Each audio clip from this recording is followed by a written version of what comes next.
Welcome to the VA Today pod and videocast with your host, Gail Alexander, a podcast about VAs, for VAs, and businesses looking for the right VA to help to start grow their business.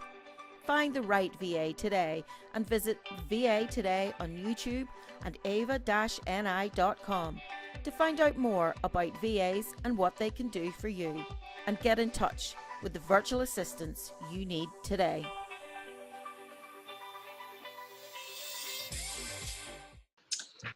Hi everyone, welcome to the VA Today with me, Gail Alexander, and today I'm joined with Melissa Wood from Pflugerville, Texas. Did I say that right? Near Austin. Okay, that probably helps a bit more. And Melissa's business is Mel Wood Virtual Services. And so welcome along today and thank you for joining me.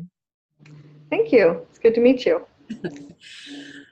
So I know that you have been doing the virtual assistant work for just sort of short while. Can you sort of tell us a bit about your journey to becoming a virtual assistant and why you decided to become a VA? Yes. I have been a stay-at-home homeschool mom for many years now. Homeschool, yes. Wow. I just have one teen, and he's 15 now. And I just was wanting to look to start doing things kind of beyond just my own home. And I was originally looking into doing like proofreading services. And as I was researching about, how you do an online business and that sort of thing, I learned about virtual assistants and found that really exciting. So I realized there's all kinds of things I could do. So beyond just proofreading. So Proofreading. And is that what your background is, proofreading and copywriting? Mainly, I have done newsletters on a volunteer basis for just a couple of different organizations over the years, and then my husband usually has me proofread everything for him. So. Second pair of eyes is always useful, and I had that today on LinkedIn. I'd written a post on LinkedIn and completely spelled something wrong and hadn't checked it, and somebody copied it quite quick or quite early on, and I was able to change it. So yeah, second pair of eyes is always good. I spot things all the time. I do. That's so bad. And so what was the driver to set up a full-time business or part-time business, was apart from just wanting to do something now that your son's of an age that he doesn't need all this supervision? Was there any other? And right now he's off in another state as part of a hockey team, so he's for a few months, so it's kind of crazy. I knew I wanted to do something, maybe start contributing a little to the household, but I didn't want to have to leave the home basically and have to be on someone else's schedule. And that was the main thing, I think, just the flexibility, and that I can work. Since my son does play hockey and he's looking to hopefully play college hockey, and so he's getting pretty serious about it. So I can take work with me if I want to go where he's playing and watch him play. So I'm doing that this weekend, actually. So I read in your profile you're a hockey mum, and so for me, because I'm an ex-hockey player and I'm field hockey, I'm guessing he's ice hockey. Yes, ice hockey. We have a team here. It's a little weird since we're in Texas, but it's no worse than having an ice hockey team here in Belfast. But yeah. Hockey's a great sport. I love it. And so did you take any specific virtual assistant training, because it's not something that you've done before, and because you stay-at-home mom, and we're homeschooling, did you do any specific virtual assistants or even business training? Yes, I did. I'm actually in a course right now. I can take several courses. It's called VA Classroom. I don't know if you've heard of that. No, not yet. Great school. And I've seen many other kind of VA training and how to start a VA business courses online. I went with the VA Classroom has one to get you started called VA 101, and that was very, very helpful for just kind of went over a lot of the business aspects of it and how you get started. Okay. And then they just have a lot of other courses for just basic skills and different specialties you might want to go into. Yeah, and so that was something I was talking today about with a well-known VA in the UK. And we were talking about, was it too niche or not too niche? You know, like, do you specialize in something or do you not? And I take it that's something that you've decided that you want to offer a specific skill, and that's sort of your niche, as opposed to specializing in providing services to a specific industry. A little of both. I've decided to focus, since I'm kind of a word nerd anyway, to focus on content. And I'm planning to get in the next month or so to finish a social media course as well. So just content, the proofreading, of course, blog and newsletter, other kinds of publications, and then eventually social media. So, and who knows what else. So I take it sort of writing, you're a wordsmith, rather than, you're not a word nerd. That's a derogatory term, a wordsmith. Wordsmith, okay, yes. Well, I suppose I would describe myself as a geography geek, which is nearly just as derogatory, but I still love it. Maps, and that's me. So it would be something along the lines that you would provide services like even blog writing or research for books or something along those lines that you would maybe think about branching out into. Yes. So that's quite exciting. And so what type of clients do you have at the moment, or you've been reaching out to? I am primarily reaching out to coaches. Okay. And I am working with one person who is a parenting coach right now, and I am working with another, I think, a life coach, mainly a business coach. So I love the idea of coaching, and just one person helping another person, being intentional in some area of their lives, whether it be in parenting their kids or in their business or some other aspect of their life. I've always thought, I have a degree in psychology, so I guess I get into that a little bit, but I decided to be more of the support for that rather than try to become a coach myself. Yeah. So, well, that's something that maybe in the future that you could do, but maybe, down the road, who knows? So to get the psychology degree, is that what you did in, was it University of Hawaii? Yes. I just picked up on that because I'm like, wow. That's on my LinkedIn. That sounds so exotic. I went to my husband was in the military at the time, so you followed, went for love. Yep. That's where I finished. Yeah, quite a few people are like that too. No, I went to Coleraine, which is the north coast of Ireland, and yeah, freezing. So not quite as exotic. Yeah. And so, like you were saying that you're doing this training with the sort of VA classroom. Mm-hmm. And does it have specific sort of groups that you can avail of, like Facebook groups, social media groups, or a forum or a network? Yes, they do provide support. Mm-hmm.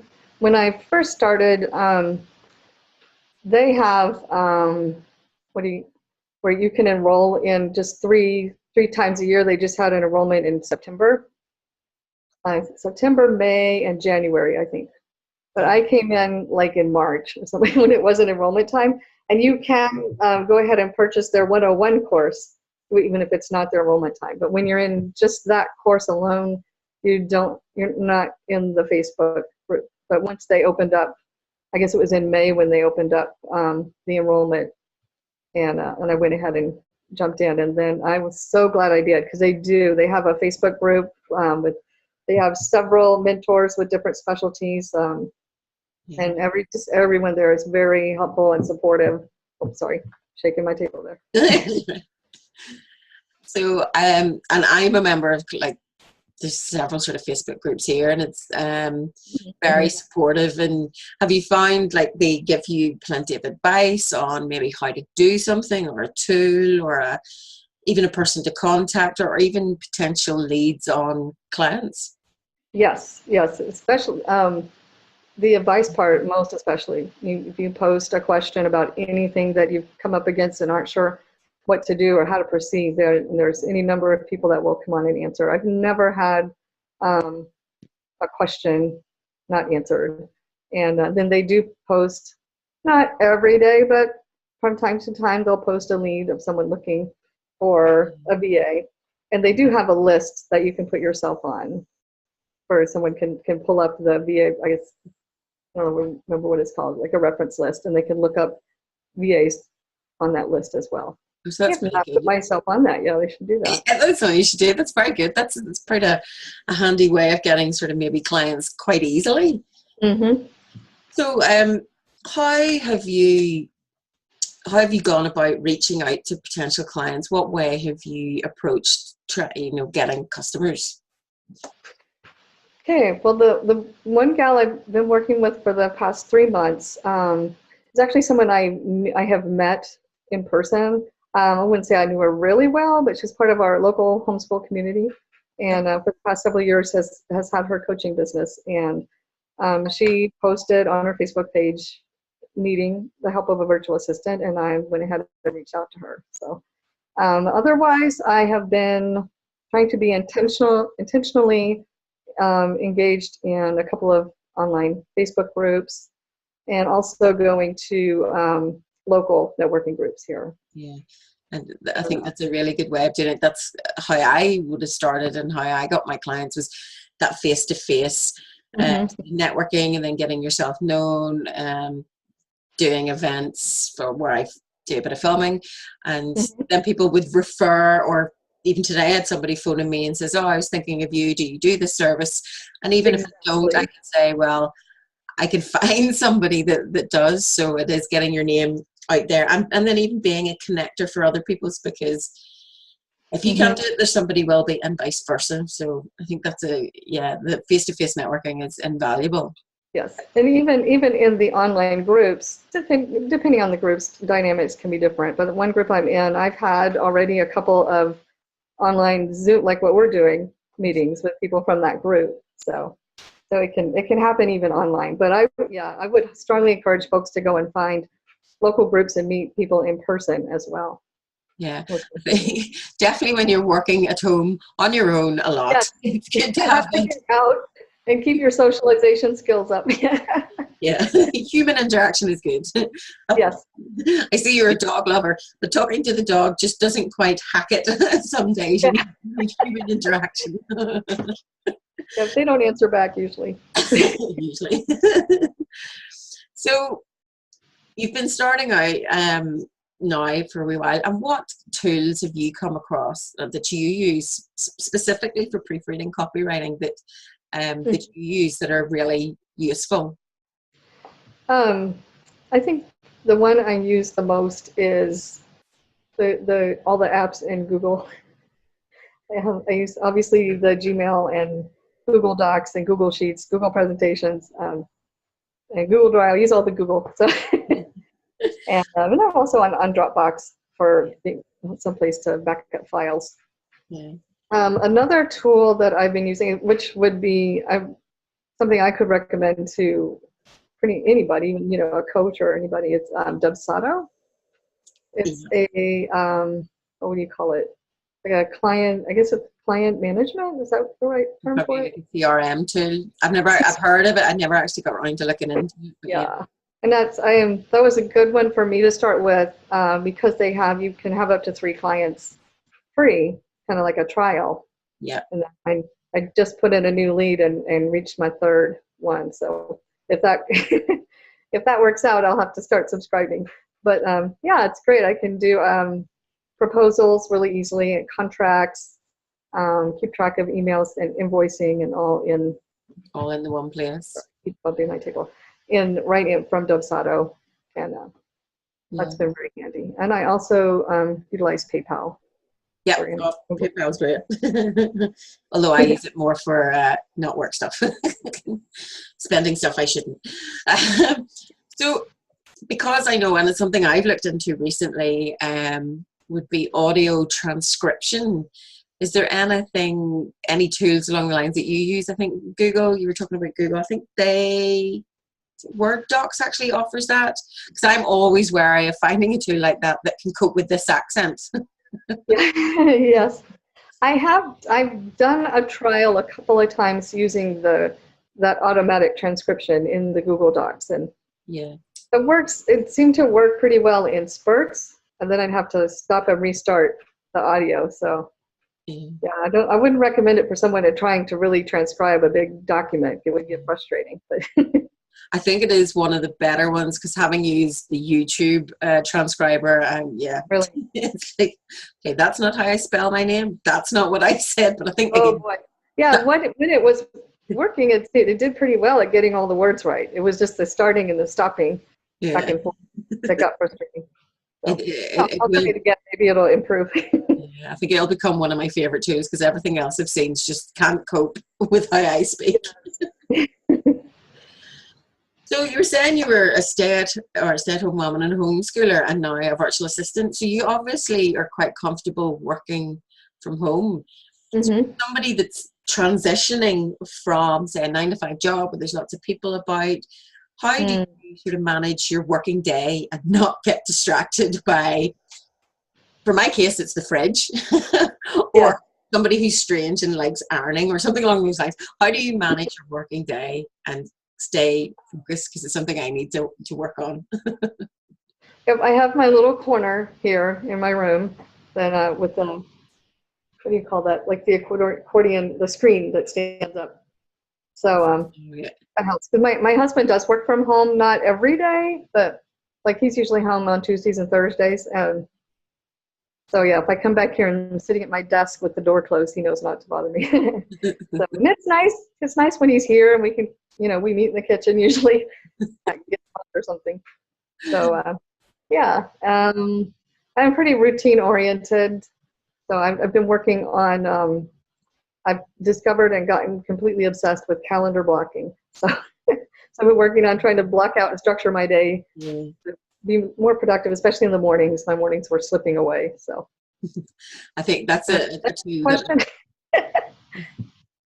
I think it's a tool that a lot of coaches, and I know my coach that I had last year, that calendar blocking, even if it's 15 minutes for a quick task or 2 hours, block it out. And so I started doing that with my phone, and it sounds really bad. I blocked out time for my kids because I am a VA part-time, and then I'm doing the school run. So it's like, right, block out time to go swimming, block out time.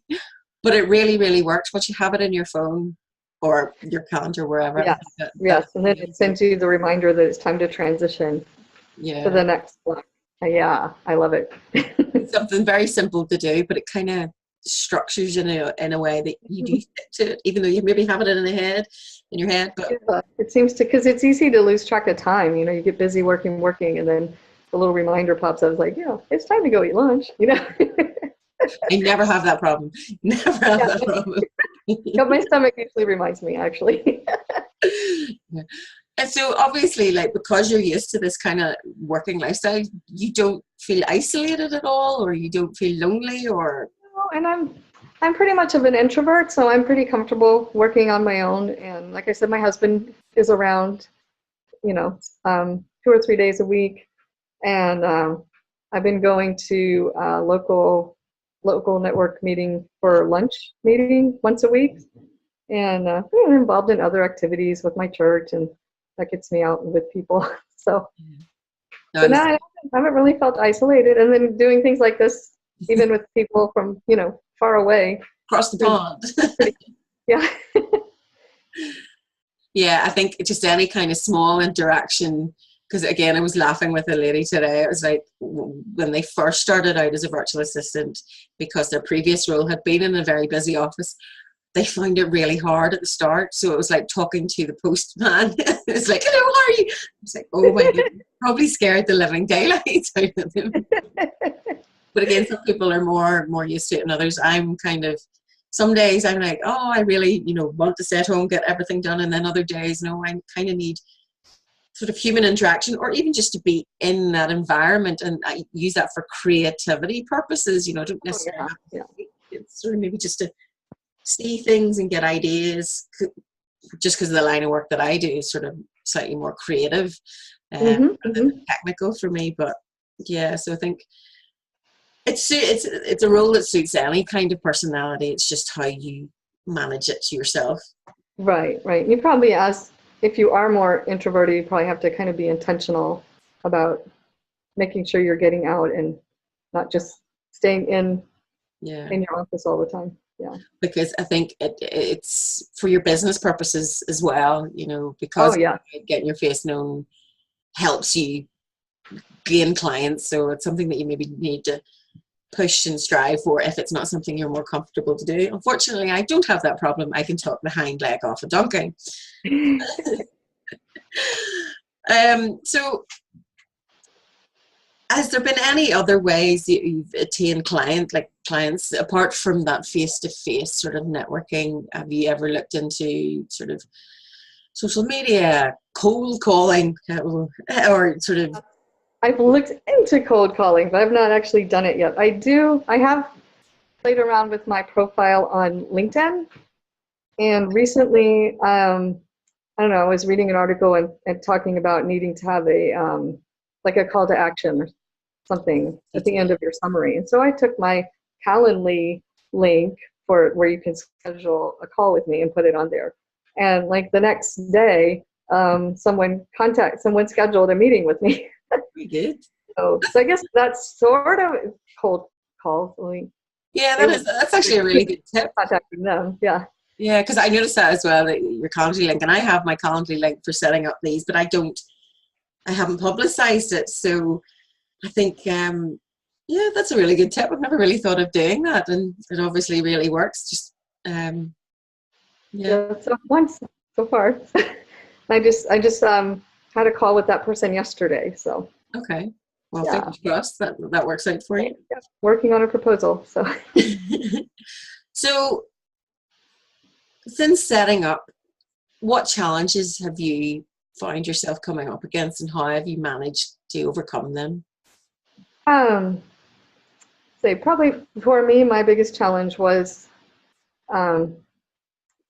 just that intentionality with my day and making sure I was staying on track. That's why I got into the calendar blocking. That was a big challenge. So I was letting kind of, getting busy around the house and doing this and that. Next thing I know, it's lunchtime and I didn't go do any work yet. So it's on there. It's on my calendar. The other was probably and I'm still working on. You were asking about, I guess you would call that marketing, just how to put yourself out there. So, yes. And that's what I've pretty much settled into is the face-to-face, whether it be through an online group or a local in-person group. That seems to be what's working best for me so far. Yeah, and I think everyone's sort of all hung up on the social media sort of work, and increasingly lots of people have said to me that actually the way they get their clients is through networking, face-to-face, word of mouth, but they use social media and sort of digital marketing online to make their voice heard, to get them reputation. But when it actually comes to clients coming to them, they come via word of mouth, face-to-face, or even like having a call with you through your Calendly link. So while it's still really important to make sure that you're doing the marketing, it's also still making that personal connection, because as we were talking about earlier, it's like you're the service, you're selling yourself rather than, anyone could do this service, but it's specifically you that people are going to buy from. So it's your personality they want to see and be able to trust. Yeah, that is. And I think for virtual assistants, you're going to be working pretty closely with your clients. And so, yeah, you do want it to be, you want it to be a good match, I guess is what I'm trying to say. Yeah. That the two of you are both comfortable with each other and communicating well to be able to work together. Yeah. I think that's important. And so have you any major goals? I suppose it's quite early days for you, but do you have any sort of yearly, 3-yearly, 5-yearly goals set up? I didn't look. I know my first goal was to have 3 clients by the end of this year. So hopefully I'm about to make that goal. We'll see. But I still, even if I the proposal I'm going to send today, if that doesn't work out, so I have 2 now. So just need 1 more. So, and then as far as I don't, yeah, I haven't really, I've kind of got numbers in my head as far as goal to reach for income, but I am figuring out as I go kind of how many hours and how many clients, because each client so far even has me doing different things that take different amounts of time. So I haven't been able to kind of nail down, I need, this many clients to make this number. Yeah, So, it's going to be very different because clients will Mhm. need different things. You may need one project or several small projects or one lot. Yeah, it's kind of hard to judge, but I guess, aiming for 3 different clients, having those smaller goals then just leads to bigger ones and more confidence, and it's taking those sort of small steps to get yourself set up, settled, and confident in it. And have you found yourself that now that you've been doing it for a while that you feel more confident, or are you still wanting to do a bit more training, get more support? Are you sort of happy enough with the way you've set everything up? Yeah, I am feeling more confident. I find that as and I've heard others say this, you can't sit back and wait until you feel confident before you start. You know what I mean? And I'm finding that to be true, that as I get out there and I start doing things for other people and getting in the network groups, and one network group had a challenge to make a video introducing yourself. So I did it. I made a video and posted it in the group. So never done that before. And then as you do these things, you get more confident. Yeah. I think it's take a task, a challenge that you've never done before, and just totally stealing from Nike here, just do it. And it's never as bad as you think. Like That's true. I think I've heard a lot of people saying about doing the video thing, oh no, I don't want to do it, but it makes a massive difference, especially for social media terms, and just your overall confidence. Like people have different tips. I can't even speak now. Tips and tricks on how to do it, because at the moment I'm sort of looking at my camera screen rather than my own face, which helps massively. But it's all these different. Looking at you, and I should be looking at the camera. Yeah. See, I normally have a wee arrow or something pointing to it to remind me to look. That's my tip. That works. Plus, it also makes it so much easier than watching my own face. But it's trying something new, and you will, build confidence. And again, it's like learning as you go along. And a lot of clients are happy for you to do that also. And I don't really want to use the term fake it till you make it, but it's not. It's practice that makes perfect. That's right. And you start with, like I started with the things that I know I can already do, like proofreading and doing newsletters and blog posts. I knew I could do that. And then, taking courses to learn more things. Like I did recently talk with a coach that is looking for someone to do social media support. And I've had several other people say that that's the kind of help they're looking for. So I'm like, okay, I'm going to take this course and learn about social media. So hopefully down the road, I can add that to my list. So I think it's definitely a career path that doesn't force you, but it sort of enables you and encourages you to continue learning. And it's sort of I've lost the word now. Encourages anyway a love of lifelong learning. Yes. So I think that's good. You were talking there about sort of that you have done email newsletters, and you've done it for sort of voluntary groups. Was that something that you did prior to setting up as a VA working? Yes. And I've years ago done, even before we had things like MailChimp and whatnot, even before my son was born, maybe when he was little, for our church when we lived in Virginia, I was doing the newsletter for them. And it was, trying to remember if we printed it. It might have been print and then also emails. So we just had the church membership emails and just had the newsletter document and emailed it, That's what and done that when my husband was deployed. So for that year, we had what was called a family readiness group. So it's just basically a support group for the families of the soldiers. And that was one way that I volunteered for that group as well. We did a monthly newsletter.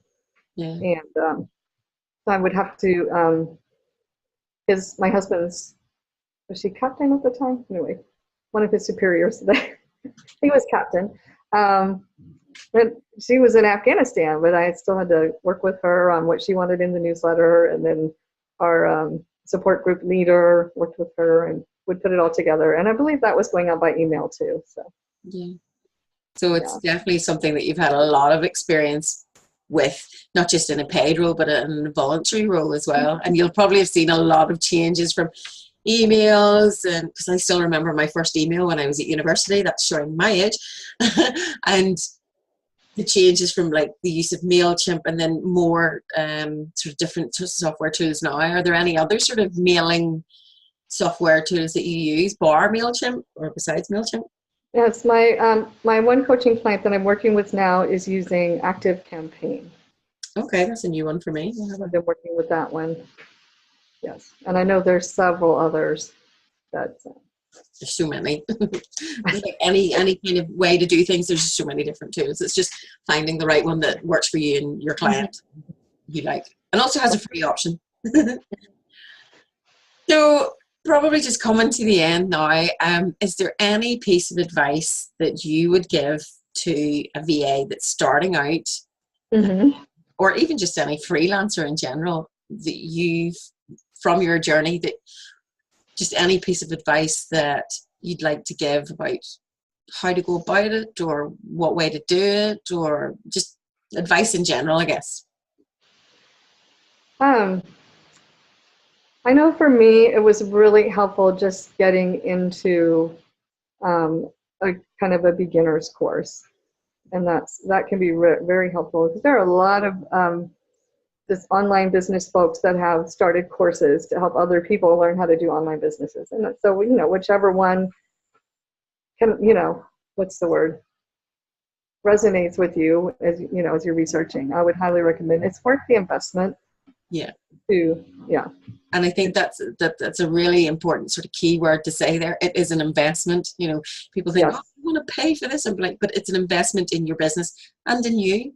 So personally, professionally, it's always a good thing to invest in, well, whatever it may be. If it is a training course, or if it's, I don't know, a dance class or something, just something that helps you along the way.